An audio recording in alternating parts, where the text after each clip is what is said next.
Assalamualaikum warahmatullahi wabarakatuh. Perkenalkan saya Renaisha Azalia. Di kesempatan kali ini, saya akan menjelaskan hasil analisis saya tentang analisis perbandingan zaman framework dan TOGAF. Nah, langsung saja kita ke pembahasan yang pertama, yaitu latar belakang tentang arsitektur enterprise. Belakang yang pertama itu adalah dinamika perubahan. Nah, organisasi dari masa ke masa itu akan mengalami perubahan yang signifikan dengan adanya tuntutan pasar ataupun tekanan dari kompetitor. Nah, di sisi lain teknologi juga berkembang dengan pesat dan dari dulu itu pakai komputer sendiri-sendiri, sekarang itu kan semuanya kan udah berbasis online. Nah, akibatnya apa? Data dan aplikasi itu di perusahaan itu tidak terintegrasi. Nah, dari permasalahan itu lahirlah framework untuk mengintegrasikan data dan aplikasi maupun strategi bisnis dari perusahaan tersebut. Selanjutnya kita akan membahas konsep dari enterprise architecture. Nah, secara sederhana AE itu adalah ilmu yang ngasih kita itu metode, panduan dan kerangka kerja. Nah, untuk apa? Untuk merancang, mengelola dan menyelaraskan yang pertama itu adalah bisnis atau strategi bisnis. Nah, yang kedua itu ada sistem informasi yang di dalamnya itu ada data dan aplikasi. Nah, yang ketiga itu adalah teknologi tadi itu ada infrastruktur, jaringan, hardware dan lain-lain sebagainya. Teknologi sederhana untuk AE ini ibarat kita lagi membangun rumah. Nah, tidak mungkin kan kalau misalkan kita nyuruh tukang untuk langsung cor pondasi tanpa kita tahu denah ataupun tata letak untuk rumah kita sendiri. Nah, dari penjelasan yang sudah dijabarkan tadi sebenarnya itu juga sudah mencakup di tujuan dari AE. Yang pertama itu adalah menyelaraskan strategi TI dengan visi misi dan tujuan bisnis. Yang kedua itu mengintegrasikan seluruh arsitektur dari bisnis, data, aplikasi dan teknologi. Yang selanjutnya itu adalah menyediakan panduan ataupun blueprint. Yang terakhir adalah mengurangi redundansi dan kompleksitas serta mengoptimalkan sumber daya supaya nggak terjadi kerugian di akhir. Selanjutnya kita akan membahas zaman framework. Nah, zaman framework ini merupakan framework yang paling tua dan dikembangkan oleh John Zaman pada tahun 1987. Nah, John Zaman itu pada kali itu dia bekerja di IBM ataupun International Business Machine Corporate. Nah, dia itu lihat bahwa sistem komputer pada saat itu makin kompleks dan datanya makin banyak, aplikasinya tumbuh di mana-mana, tapi masalahnya itu tidak ada dokumentasi ataupun dokumentasinya itu berantakan. Nah, akibatnya itu ada miskomunikasi antara bagian bisnis dengan TI. Zaman itu melakukan penelitian ataupun menganalisis arsitektur di manufaktur pesawat bahwa di arsitektur tersebut kok bisa berjalan dengan lancar karena setelah dianalisis bahwa arsitektur tersebut itu memiliki sudut pandangnya masing-masing. Nah, dari situlah lahirnya zaman framework untuk mendokumentasikan enterprise dari berbagai sudut pandang yang disebut dengan zaman framework sekarang. Nah, perlu diingat zaman itu bukan metodologi yang memberikan panduan, tetapi zaman itu memberikan apa misalkan dokumen yang diperlukan untuk mendeskripsikan enterprise secara lengkap. Nah, dengan kata lain zaman itu adalah ontologi ataupun taksonomi yang merupakan struktur yang menjawab pertanyaan apa yang perlu didokumentasikan, bukan bagaimana cara mendokumentasikannya. Matriks 6x6 yang terdiri dari pertanyaan umum yaitu 5W+1H dengan sisanya lagi itu adalah berbagai perspektif ataupun sudut pandang. Nah, dari matriks 6x6 ini menghasilkan 36 sel yang merepresentasikan artefak arsitektur yang spesifik. Selanjutnya kita akan membahas tentang struktur dari zaman framework. Yang pertama kita akan menjelaskan di perspektif stakeholder-nya terlebih dahulu, yaitu ada 6 baris. Yang pertama itu perencana atau planner. Nah, di perencana atau planner ini kita akan membahas tentang lingkup bisnis dan ataupun kita menentukan ini bisnis ini akan bergerak di bidang yang mana. Yang kedua itu adalah pemilik ataupun owner. Nah, mereka itu di sini kita akan melihat model bisnis konseptual ataupun gimana sih alur dari proses bisnis yang akan kita jalankan dari alur pertama hingga akhir itu bagaimana jalannya. Yang ketiga itu adalah perancang ataupun sistem model. Di dalam proses ini itu kebutuhan bisnis itu akan dijadikan sebagai model sistem logis itu kayak UML ataupun cost diagram. Nah, yang keempat ada pembangun ataupun teknologi model dengan dijadikannya model teknis ataupun fisik dengan contohnya itu menjadikan dari diagram tadi itu menjadi database ataupun struktur kode. Yang kelima ini adalah subkontraktor, di mana ini merupakan di luar dari tim inti. Misalnya yang keenam itu yang terakhir adalah pengguna ataupun user, di mana mereka akan menjalankan sistem yang berjalan, apakah sistem ini sudah layak untuk dijalankan. Jadi untuk perspektif ini makin ke bawah, makin detail untuk teknisnya. Nah, yang selanjutnya kita akan membahas pertanyaan primitif yaitu 5W+1H. Yang pertama itu pertanyaan what ataupun apa dengan fokus di data. Dengan contoh pertanyaan itu adalah apa saja yang penting di enterprise ini gitu. Kedua itu ada how atau dengan fokus di fungsi. Nah, how itu fungsi ataupun proses dengan menjawab pertanyaan bagaimana proses ataupun fungsi di interface ini berjalan. Yang ketiga itu where ataupun dengan fokus di lokasi dengan menjawab pertanyaan di mana saja interface ini beroperasi. Entah itu ada who ataupun dengan fokus orang dan menjawab pertanyaan siapa-siapa saja yang terlibat di dalam pembangunan enterprise ini. Yang kelima itu ada when dengan fokus di waktu dan untuk menjawab pertanyaan kapan terjadinya enterprise ini. Itu ada why dengan fokus di motivasi dengan menjawab pertanyaan mengapa enterprise ini ada. Zahman membebaskan arsitek untuk memakai perspektif-perspektif yang mana menyesuaikan dengan kebutuhan si arsiteknya. Selanjutnya kita akan membahas tentang TOGAF. Nah, untuk sejarah singkatnya itu adalah TOGAF ini dikembangkan oleh perusahaan The Open Group yang merupakan konsorsium global, yaitu kumpulan beberapa perusahaan besar yang bekerja sama untuk membuat standar teknologi. Nah, TOGAF ini dikembangkan pada tahun 1995. Tetapi TOGAF ini tidak diciptakan dari nol, melainkan dia berasal dari framework yang sudah ada yang bernama TAFIM. TAFIM itu adalah Technical Architecture Framework for Information Management yang dikembangkan oleh Kementerian Pertahanan Amerika Serikat. Nah, setelah itu di tahun 1995 Kementerian Pertahanan pertahanan ini mengizinkan bahwa untuk di Open Group itu mendirikan TOGAF secara sendiri, jadi tidak berada di bawah pemerintahan pertahanan lagi. Selanjutnya masuk ke dalam tujuan dibuatnya TOGAF ini untuk apa? Nah, tujuan dibuatnya itu adalah untuk mendekatkan proses yang terstruktur dan praktis, dan dalam artian dia memberikan langkah-langkah sistematis yang jelas untuk merencanakan, mengimplementasikan dan mengelola arsitektur yang terkait. Sudah saya singgung juga dari awal bahwa bedanya Zahman dengan TOGAF ini, kalau Zahman itu kan bersifat menanyakan apa. Nah, kalau TOGAF ini pada pertanyaan bagaimana cara mengembangkan arsitektur enterprise. Nah, lanjut, TOGAF itu adalah sebagai metodologi standar industri, bukan lagi sekedar ontologi seperti Zahman. Jadi, kalau Zahman itu adalah filosofi ataupun kerangka berpikir, TOGAF ini adalah alat kerja yang siap pakai dan bersifat open source. Bagian paling penting dari TOGAF adalah ADM. Nah, ADM ini adalah Architecture Development Method. Nah, mengembangkan arsitektur enterprise. Dia yang memberitahu mulai dari mana, lanjut ke mana, kapan harus evaluasi, dan seterusnya.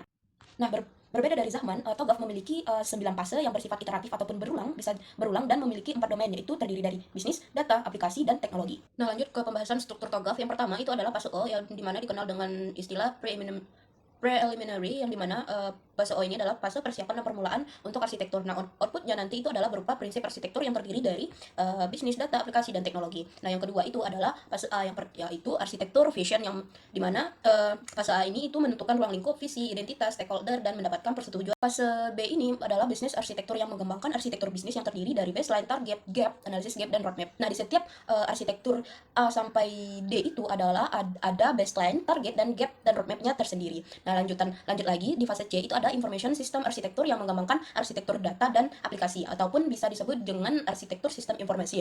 Yang selanjutnya fase D itu ada teknologi arsitektur, yang mengembangkan arsitektur teknologi yang meliputi hardware, software, komunikasi, jaringan, dan lain sebagainya. Dan yang selanjutnya itu ada fase E, yaitu opportunities dan solution, di mana dia akan mengidentifikasi proyek implementasi dan evaluasi opsi untuk mencatat target arsitektur. Nah, di fase E ini roadmap dari seluruh fase yang ada di atasnya itu dikumpulkan dan menjadi satu untuk menjadi roadmap awal untuk perencanaan implementasi. Nah, di fase F ini adalah migration planning. Nah, di mana roadmap awal ini tadi itu menjadi roadmap final yang akan diimplementasikan. Nah, di fase G ini selain mengawasi implementasi itu juga menerbitkan kontrak untuk stakeholder. Nah, selanjutnya fase G adalah implementasi governance, untuk mengawasi implementasi yang sudah dikerjakan di fase tadi.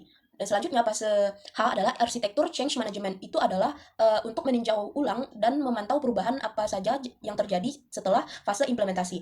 Selanjutnya itu pembahasan requirement management, yang berada di tengah-tengah antara seluruh fase yang ada, yang sudah saya sebutkan tadi. Nah, requirement management ini berperan sebagai proses berkelanjutan yang mengalir di seluruh fase. Bahkan kalau misalkan ada masalah-masalah antara fase-fase yang terkait, itu akan mulai lagi dari fase yang di tengah untuk menuju ke berbagai fase yang diidentifikasi. Nah, kita akan masuk kepada pembahasan perbandingan filosofi framework. Nah, sebenarnya untuk perbandingan ini sudah secara eksplisit saya sampaikan di penjelasan sebelumnya. Nah, untuk perbandingan yang pertama itu adalah yang pertama itu network framework dengan Zahman itu berfokus pada ontologi ataupun taksonomi yang bersifat statis dan klasifikasi. Untuk TOGAF sendiri itu bersifat metodologi ataupun proses ataupun langkah-langkah yang dinamis dan prosedural. Bandingan orientasi Zahman itu berfokus pada artefak dan fokus pada pertanyaan apa yang harus didokumentasikan. Nah, sedangkan TOGAF itu orientasinya berfokus pada proses dan mengacu pada pertanyaan bagaimana arsitektur ini dibuat dan dikelola. Nah, yang ketiga itu adalah fokus arsitektur. Nah, Zahman itu fokusnya menjawab pada pertanyaan primitif, yaitu 5W+1H dengan berbagai perspektif dari stakeholder. Nah, untuk TOGAF sendiri itu berfokus pada siklus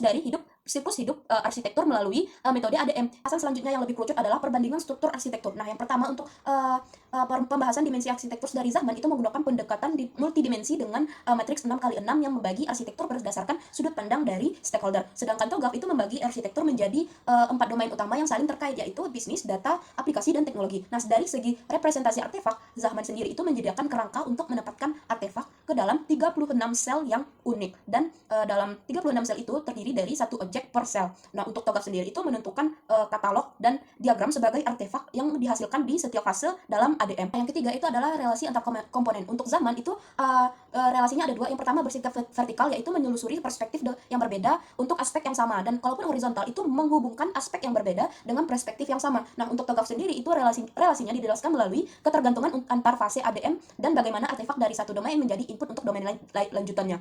Kalau misalkan dari fase A ini menghasilkan output, nah output ini menjadi input untuk fase B. Ke slide selanjutnya yaitu perbandingan metodologi pengembangan antara Zahman dan TOGAF. Nah, aspek yang pertama itu untuk metodologi untuk Zahman, seperti yang sudah saya jelaskan dari sebelum-sebelumnya, bahwa Zahman itu tidak ada metodologi. Ia hanya adalah sebuah kerangka klasifikasi. Nah, untuk TOGAF, ya, dia ada metodologi yang menyediakan metodologi lengkap yaitu bernama ADM yang terstruktur, bertahap, dan iteratif. Nah, untuk aspek yang kedua itu tahapan implementasi. Untuk Zahman tidak ada tahapan yang baku. Nah, Zahman itu hanya peta untuk menempatkan hasil atau dokumentasinya. Nah, untuk TOGAF itu memiliki tahapan rinci dalam ADM yang dimulai dari visi di tahapan 0 dan hingga manajemen perubahan di fase yang terakhir.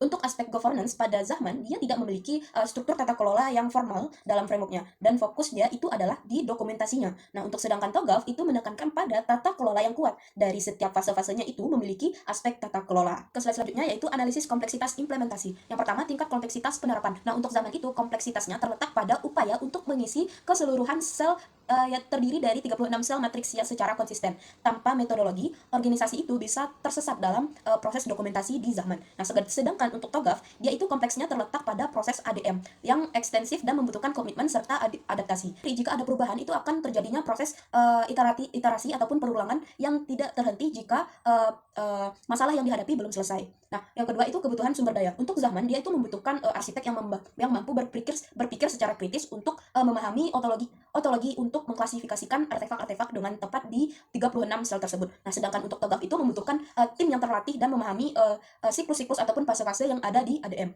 Yang ketiga itu kesiapan organisasi. Nah, untuk dari segi Zahman itu cocok untuk organisasi yang sudah matang dan ingin merapikan dokumentasi arsitekturnya. Nah, untuk TOGAF dia itu lebih cocok digunakan untuk organisasi yang memerlukan panduan terstruktur tentang tata kelola arsitektur enterprise. Selanjutnya yaitu kelebihan dan keterbatasan antara Zahman dan TOGAF. Nah, untuk Zahman itu sendiri kelebihannya itu memberikan pandangan menyeluruh ataupun holistik terhadap sudut pandang setiap stakeholder yang ditentukan dengan memastikan semua perspektif kepentingan itu stakeholder yang tadi itu terwakili dengan sangat baik untuk mengelola inventaris artefak. Tetapi Zahman juga memiliki keterbatasannya itu tidak memberikan panduan ataupun tidak preskriptif. Nah, matriksnya itu bisa saja membingungkan arsitektur karena tidak ada proses tata kelola bawaan untuk di Zahman. Nah, untuk pembahasan TOGAF dengan kelebihannya itu adalah praktis dan prosedural dengan ADM karena seperti yang kita bilang tadi bahwa TOGAF itu adalah sebuah metodologi dengan proses-prosesnya. Nah, TOGAF juga itu fleksibel dan dapat disesuaikan dengan fokus tata kelola dan keselarasan bisnis TI.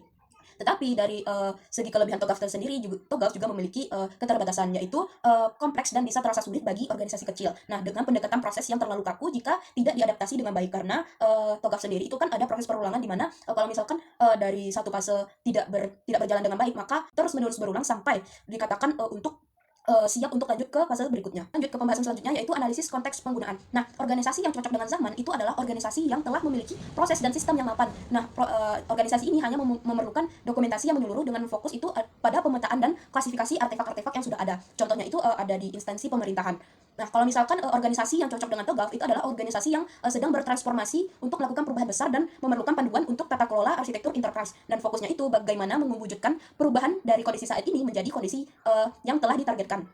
Biasanya organisasi ini bisa saja organisasi besar seperti instansi ataupun kecil asalkan diterapkan sesuai dengan kebutuhan si instansi ataupun organisasi. Nah, untuk yang pembahasan ketiga, kemungkinan integrasi kedua framework itu memungkinkan saja dengan nama pendekatan hibrida. TOGAF menyediakan proses ADM untuk mengembangkan arsitekturnya, sedangkan Zahman itu menyediakan struktur klasifikasi untuk mengorganisir sebuah artefak-artefak yang dihasilkan untuk didokumentasikan.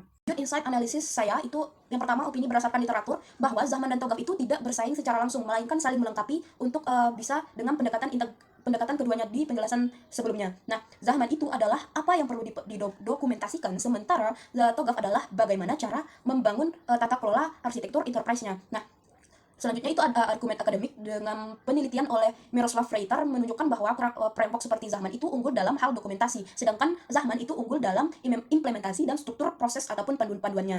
Nah, kalaupun ada orang yang menganggap bahwa salah satunya lebih unggul, itu adalah kesalahan paradigma, karena keduanya itu memiliki tujuan yang berbeda-beda sesuai dengan kebutuhan organisasi ataupun enterprise yang Anda miliki. Nah, untuk rekomendasi penggunaan framework itu, yang pertama, kalau misalkan organisasinya sedang melakukan tahap transformasi digital, banyak perubahan, itu adalah TOGAF adalah pilihan yang tepat. Sehingga kalau misalkan untuk Zahman itu organisasi yang ingin memetakan dan mengelola kompleksitas pengetahuan serta meningkatkan komunikasi antar stakeholder, rekomendasi terbaik menurut saya adalah menggunakan pendekatan hibrida yang menggunakan ADM TOGAF untuk memandu siklus pengembangan arsitektur dan menggunakan matriks Zahman untuk repositori untuk mengklasifikasikan dokumentasi yang telah dilaksanakan di TOGAF itu.